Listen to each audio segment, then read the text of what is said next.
বন্ধুরা আজকের ভিডিওতে আপনাদের সাথে আমার নিজের পোর্টফোলিওর একটি super grade fundamental sound HNI পোর্টফোলিওর কোম্পানি নিয়ে ডিটেইল অ্যানালাইসিস প্রেজেন্ট করব। এই কোম্পানিতে একটা শর্ট টার্ম প্রবলেমের জন্য শেয়ার প্রাইসে আজকে 12% মতো কারেকশন হয়েছে। মিস্টার ওয়ারেন বাফেটের মতে কোন সুপার গ্রেড কোম্পানিতে যদি কোনো শর্ট টার্ম প্রবলেমের জন্য শেয়ার প্রাইসে বড় কারেকশন অথবা শেয়ার প্রাইসে ফল হয় তাহলে সেখানে অপরচুনিটি খোঁজা উচিত।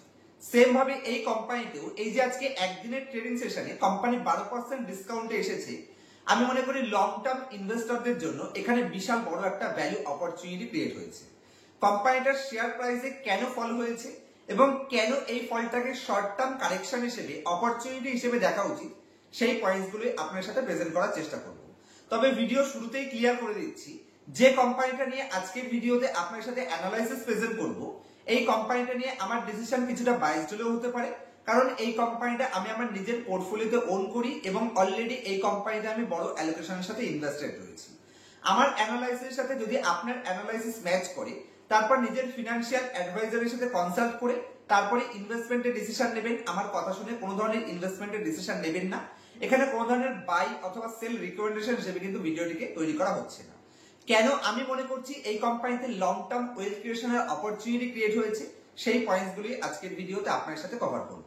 তো চলুন সবার প্রথমে কোম্পানির কোয়ার্টারলি রেজাল্টে 30 কোটি, অ্যাকচুয়ালি কোম্পানির 25 কোটি আগের বার কোয়ার্টার অন কোয়ার্টার বেসিসে নেট প্রফিট ছিল, সেটা আজকেরই কোম্পানির কোয়ার্টারলি রেজাল্ট প্রেজেন্টের জন্য 25 কোটি থেকে কোম্পানির নেট প্রফিট কমে এসে 11 কোটিতে ঠেকেছে, যে কারণে শেয়ার প্রাইস আজকে একটা বাম্পার ফল হয়েছে। তবে এটা কেন শর্ট টার্ম ইম্প্যাক্ট, কেন এই ইম্প্যাক্টের জন্য বেনিফিশিয়ারি হতে পারে লং টার্ম ইনভেস্টররা, সেই পয়েন্টসগুলি আপনাদের বোঝানোর চেষ্টা করব, যেটা বোঝানোর জন্য আমি আপনার সাথে স্ক্রিন রেকর্ডিং শেয়ার করছি। তো আশা করছি আপনারা এখন আমার স্ক্রিনটি দেখতে পাচ্ছেন। তো যে কোম্পানিটা নিয়ে আপনার সাথে অ্যানালাইসিস করছি কোম্পানির নাম প্রকাশ পাইপ লিমিটেড। এর আগে 2-3 মাস আগেও এই কোম্পানিটা নিয়ে আমি আপনাদের সাথে অ্যানালাইসিস প্রেজেন্ট করেছিলাম।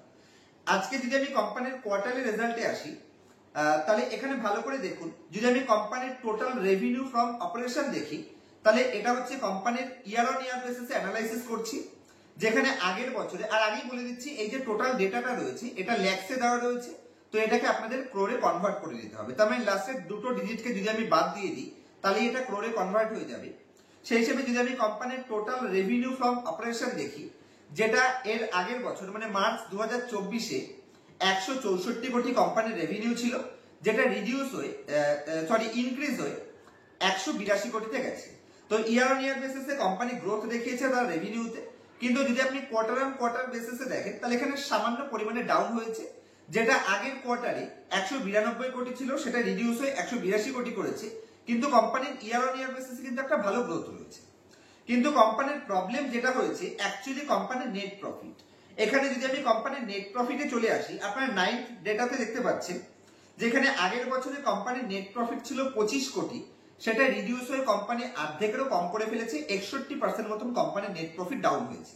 তাহলে ইয়ার অন ইয়ার বেসিসে কোম্পানির টপ লাইন বাড়লেও কোম্পানির বটম লাইন রিডিউস হয়েছে, আর এখানে রিটেল ইনভেস্টর এক ধাক্কায় প্যানিক করেছে, কারণ রিটেল ইনভেস্টর কখনো কোম্পানিকে ইনডেপথ অ্যানালাইসিস দেখে না।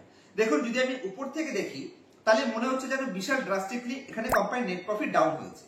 আপনারা স্ক্রিনের উপর দেখতে পাচ্ছেন যে 25 কোটি থেকে কোম্পানির নেট প্রফিট ডাউনে এসে মাত্র 10 কোটি হয়েছে, কিন্তু এটার রিজন আমাদের খুঁজতে হবে যে অ্যাকচুয়াল ডেটাটা কি প্রেজেন্ট করেছে।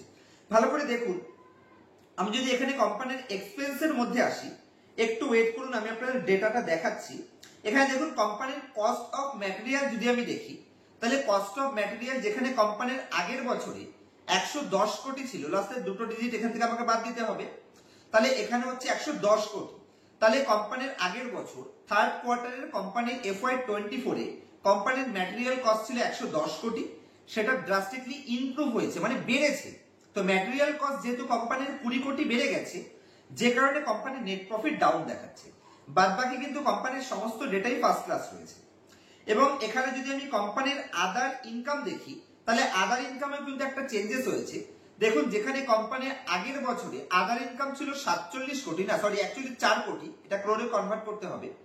তাহলে 4 কোটি আগের বছরে আদার ইনকাম ছিল, সেটা রিডিউস হয়ে কোম্পানির 1 কোটি করেছে। তাহলে আদার ইনকামের জন্য কোম্পানির নেট প্রফিট কমেছে এবং কোম্পানির ম্যাটেরিয়াল কস্ট যেহেতু বেড়ে গেছে, মানে অ্যাকচুয়ালি কোম্পানির কস্টিং বেড়েছে, যেটা কিন্তু একটা কোয়ার্টারের মধ্যে কখনোই কাস্টমারের কাছে দেওয়া যায় না, যেটা নিয়ার ফিউচারে কোম্পানি এটাকে কাস্টমারের উপর চাপাবে।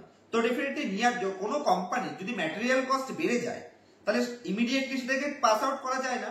তো সেটা নিয়ার ফিউচারে একটা বা দুটো কোয়ার্টার পর থেকে যখন কোম্পানি এটার প্রাইস অ্যাপ্রিসিয়েট করবে, প্রোডাক্টের প্রাইস, তখন ডেফিনেটলি কোম্পানির শেয়ার প্রাইস অ্যাপ্রিসিয়েশন হবে। এবং যদি আমি এই কোম্পানির বিজনেসের মধ্যে আসি, আপনারা এখন স্ক্রিনের উপর দেখতে পাচ্ছেন যেখানে প্রকাশ পাইপ লিমিটেড কোম্পানির মার্কেট ক্যাপিটালাইজেশন রয়েছে মাত্র 971 কোটি। এবং যদি আমি এই কোম্পানিটা আদার্স এই ইন্ডাস্ট্রির সমস্ত কোম্পানির সাথে কম্পেয়ার করি তাই সব দিক থেকে কিন্তু পজিটিভ রয়েছে।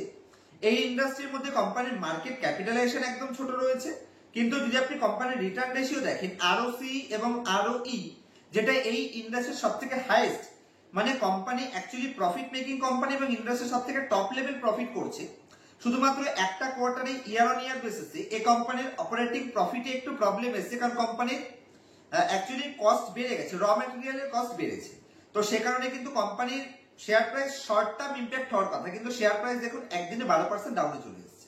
এবং যদি আমি কোম্পানির PEG রেশিও দেখি তাহলে কোম্পানির PEG বলছে যে কোম্পানি ইজিলি এখান থেকে মিনিমাম অ্যাভারেজ 62% এর মতন PE এক্সপেনশন হওয়ার চান্স রয়েছে। তার মানে কোম্পানির অ্যাকচুয়ালি যতটা PE রেশিও ডিমান্ড করার কথা সেই তুলনায় কোম্পানির আর্নিং গ্রোথ হিসেবে মিনিমাম 20-র আশেপাশে PE ডিমান্ড করার কথা। তো সেই হিসেবে কোম্পানির ভবিষ্যতে PE এক্সপেনশনের অপরচুনিটি রয়েছে এবং কোম্পানির রিটার্ন রেশিও ভালো কমায় এবং কোম্পানির ডেট ফ্রি 0.14 কোম্পানির ডেট টু ইকুইটি রেশিও রয়েছে এবং ইন্ডাস্ট্রির PE রয়েছে 27। তাহলে সব দিক থেকে ফার্স্ট ক্লাস পজিশনে রয়েছে। যদি আমি কোম্পানির অতীতের ট্র্যাক রেকর্ডে আসি তাহলে 2019 থেকে কোম্পানির ডেটা রয়েছে, দেখুন কন্টিনিউয়াসলি কোম্পানি তার টপ লাইনকে মেইনটেইন করতে সক্ষম রয়েছে। কোম্পানির অপারেটিং প্রফিট মার্জিন যদি আমি দেখি এখানেও ফার্স্ট ক্লাস মেইনটেইন রয়েছে। শুধুমাত্র কোম্পানির নেট প্রফিটে একটা কোয়ার্টারে ইম্প্যাক্টের জন্য কখনো কোম্পানির বিজনেসে লং টার্ম ইম্প্যাক্ট করবে বলে এই ধরনের কোম্পানি আমি মনে করি না। এবং এখানে দেখুন কোম্পানি যদি আমি শেয়ার হোল্ডিং প্যাটার্নের মধ্যে আসি তাহলে পাবলিকের পাশে প্লাসে টাচ করলে এখানে দেখতে পাবেন সাকসেসফুল ইনভেস্টর ডলি খান্না, তিনি এই কোম্পানিতে তার লেটেস্ট কোয়ার্টারের স্টেককে ইনক্রিজ করেছে। এবং যদি আমি মুকুল আগরওয়ালকে দেখি, এরা দুজন সাকসেসফুল ইনভেস্টর তাদের স্টেককে ধরে আছে। তো আমার পার্সোনাল এক্সপেকটেশন এবং আমার অতীতের এক্সপিরিয়েন্স বলে যে এই কোম্পানিটায় একটা লং টার্ম ভ্যালু ক্রিয়েশন হওয়ার চান্স রয়েছে, যেহেতু ইন্ডাস্ট্রির আউটলুক বেটার রয়েছে। আপনি অফিস, কলেজ, আদালত যাই তৈরি করুন না কেন, যদি ইন্ডিয়ার মতন ডেভেলপ কান্ট্রিতে ইন্ডিয়াকে যদি গ্রোথ করতে হয় তাহলে পাইপিং ইন্ডাস্ট্রিতে অপরচুনিটি আসবে। আর প্রকাশ পাইপ কোম্পানির মার্কেট ক্যাপ রয়েছে মাত্র 900 কোটি। সেই হিসেবে এখান থেকে নেক্সট 20 বছর এই কোম্পানির গ্রোথের এক্সপেকটেশন রাখাটা কোনো মতেই ভুল হবে না।